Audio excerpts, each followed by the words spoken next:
मुंह में जो है कंटिन्यूअस जो है आग जैसा महसूस होता है, जलन जैसा महसूस होता है, एक बर्निंग पेन रहता है। बट जब हम चेक करते हैं तो कोई भी अल्सर नहीं रहता। ये हो सकता है बर्निंग माउथ सिंड्रोम। आइए जानते हैं हम बर्निंग माउथ सिंड्रोम क्या होता है। तो बर्निंग माउथ सिंड्रोम जो है ऐसी कंडीशन होती है जिसके अंदर पेशेंट को जो है कंटिन्यूअस बर्निंग पेन महसूस होता है, माउथ के अंदर गम्स में महसूस होता है हमें, और पूरे टंग के आसपास जो है हमें ऐसा लगता है कि जलन महसूस हो रही है। ये मोस्टली जो है फीमेल्स के अंदर कॉमन होता है और देखा गया है कि ओल्डर एज यानी कि जो हमारे पेरीमेनोपॉजल एज ग्रुप है या जो पोस्ट मेनोपॉजल एज ग्रुप है उनमें बहुत ज्यादा कॉमन पाया जाता है। इसे हम किस तरीके से डिफरेंशिएट कर सकते हैं नॉर्मल अल्सर से। तो जो नॉर्मल अल्सर रहता है हमारा, वो जनरली क्या होता है कि फूड इंटेक से आपको जो है तकलीफ ज्यादा बढ़ती है। बट जो बर्निंग माउथ सिंड्रोम में जो जलन रहती है वो आपका खाने के साथ बढ़ती नहीं है, उल्टा जो है आपको उसमें थोड़ा बहुत रिलीफ आता है। और इसके अंदर क्या होता है कि ये जो सिंड्रोम है ऑलमोस्ट आपको 4 to 6 मंथ के ऊपर तक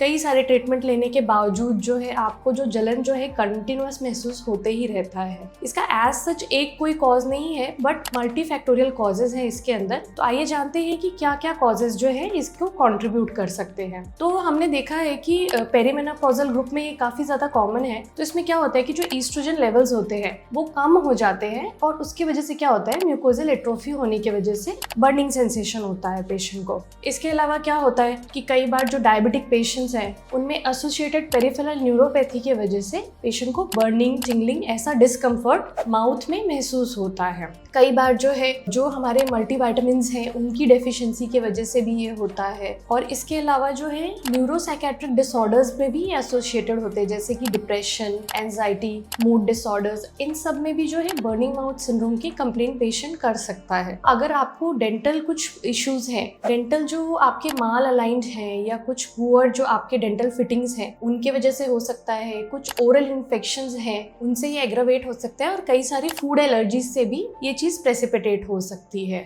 इसलिए हमें जानना जरूरी है कि हर बार जो मुंह में जलन है ओरल अल्सर्स की वजह से नहीं होते, और हर बार ये जो है विटामिन की कैप्सूल लेके ठीक भी नहीं होंगे। सही डायग्नोसिस करना जरूरी है हमें, और उसके अकॉर्डिंग हमें इसे मैनेज करते आता है।